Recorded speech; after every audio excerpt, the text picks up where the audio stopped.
Hello, my name's Adrian Hawkes and I want to say welcome to this ICCE intermediate course on the subject of culture, and this is session 1, What is Culture?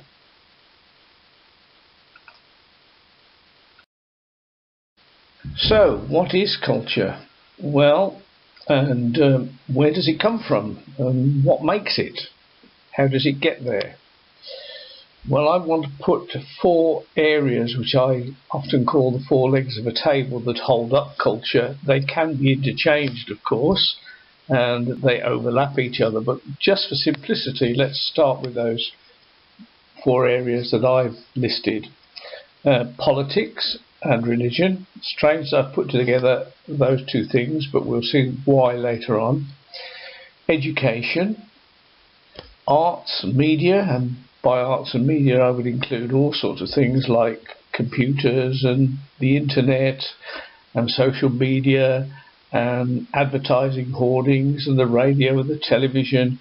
All of those kind of things I would put under media, theatre, drama, film, everything. And then economics, business and all the things that go up to make the economic world work.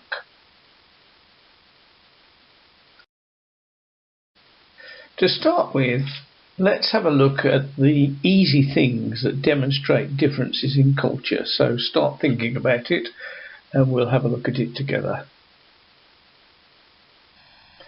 Well, I hope that you've thought about it and come up with some of the same answers as me.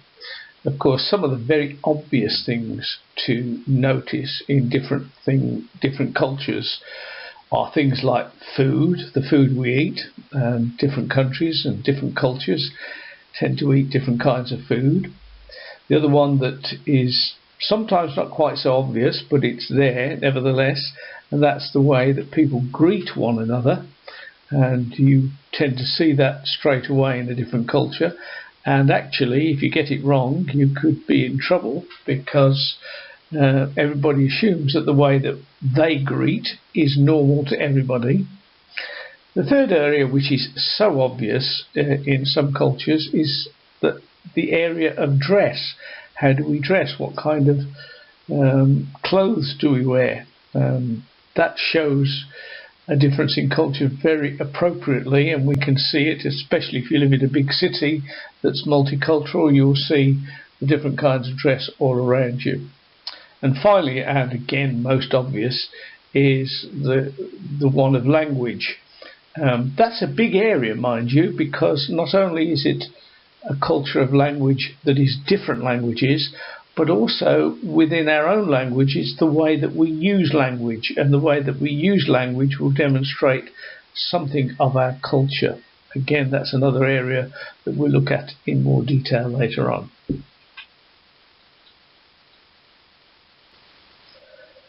Well, I said right at the beginning that I look at culture and look at what I call the 4 pillars of culture that are holding it up or holding the table up. Other people might have 10 pillars or whatever, but I think it's simple to think of it in these 4 pillar terms. And let's look at those a little bit more in detail now. Business and economics. That affects culture in a very powerful way. If you haven't got a roof over your head or not enough money to buy food, let me tell you that that's going to affect the way that you react to society at large. And these are cultural persuader or cultural moulder. The other area that is tremendously important is education and family. Now, education's a big thing. We often think of it in terms of just going to school, college or university, but in reality education is actually going on all the time. As ICCEs want to quote, education is life. Our family educates us, and we learn all sorts of things from our family and our parents and our upbringing in the early stages of our life. In reality, education is moulding the culture, because what's going on educationally is making us think in a certain way, even though we might think, well, I don't think the way I was educated, but still that's having an effect on us. Education is tremendously important in moulding the culture. Media, entertainment, advertising. The reality is that we don't always think of media and entertainment as influencing the culture, and yet in some ways it probably is the most strongest and the most powerful influence of culture. In some ways we're becoming a world culture because everybody watches television and films, and actually those things really do mould the culture, and it's the way we anticipate things will happen. Sometimes I think that people are too strongly influenced by that particular media. I often say that you look at some people and it's almost as though they're trying to live a soap opera life. It's an unreality, but people try and do it. So the media, entertainment, advertising is all influencing. Sometimes I hear people say things like, well, I'm not persuaded by advertising. Well, that's a very funny thing, because you will have to ask the question, why would advertisers spend such millions of pounds of money, millions of dollars, if they weren't trying to persuade you and if they thought that it didn't work? In reality, advertising does work. And it's persuading us, it's moulding us, it's making a culture, it's influencing the culture, it's directing the way that the culture will go. Politics, government and religion. I told you earlier on that I'd explain a little bit why I put the word religion along with government and politics. Very often in the UK, people say, well, I don't really like politics, I'm not particularly interested in it. However, the reality is what happens in Parliament and in the governments of our nation, be that local or whatever, will in fact affect the way that we think and the way that we act. When you change a law, ultimately that will have an influence on the way that people react. So if you think about it, some things that were once illegal, against the law changes, and then people become accepting of some things that you might think is absolutely wrong. But because the law has changed, that's affected the whole way that people look at it. In other words, those politics have changed the culture. Why do I put religion in there as well? Well, the reality is that governments and rulers through the ages have often used religion as a powerful tool in influencing the culture, and sometimes, I have to say, in trying to control the culture. And that's affected the way we live and the way we think.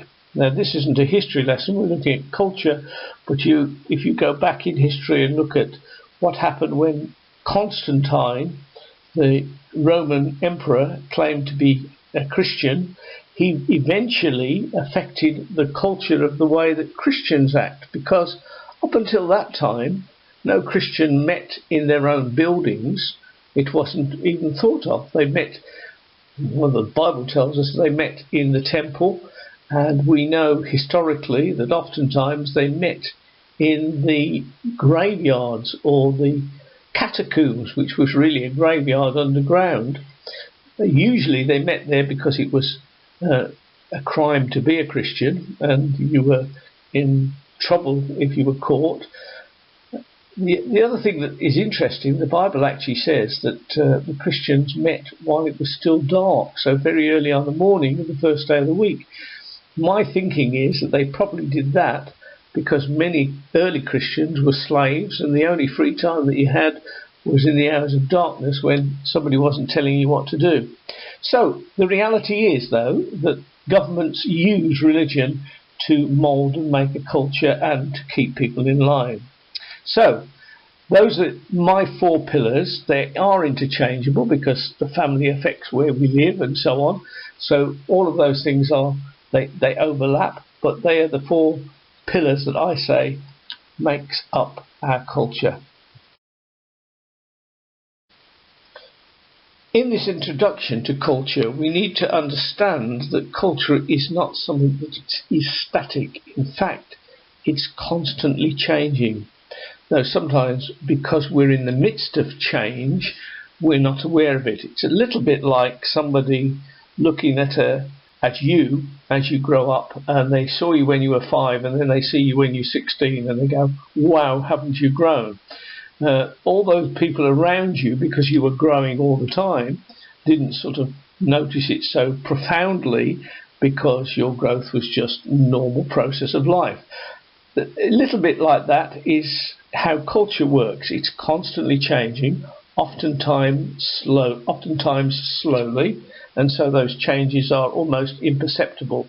Occasionally we get huge changes very fast, and that's quite disorientating. And again, that's something that we'll look at as we go through this course. Another area is the fact that culture is almost becoming generic. That means that the world as a whole is trying almost to become the same culture. It's interesting. It's that global village effect. If you travel a little bit and you go into airports, you find that the strange thing is that the same shops are in every airport wherever you are in the world, and you look around the shelves on the shops and you find all the same things are on sale.